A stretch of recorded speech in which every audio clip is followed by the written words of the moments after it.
వచ్చే ఎన్నికల్లో వైకాపాకు వ్యతిరేకంగా పనిచేస్తామని రాష్ట్రంలోని ప్రైవేటు విద్యాసంస్థల ఐకాస ప్రకటించింది.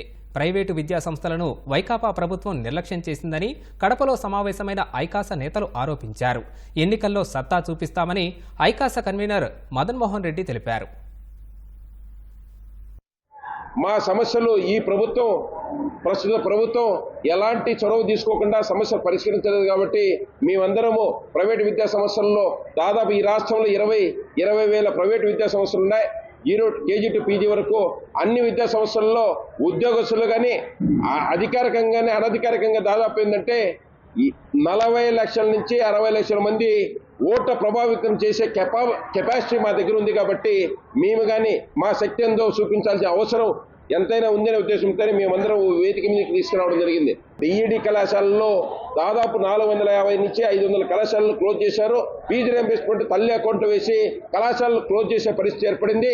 అదేవిధంగానే బస్సులు రోడ్ ట్యాక్స్, గ్రెయిన్ ట్యాక్స్ అని అధికంగా పెంచడం జరిగింది.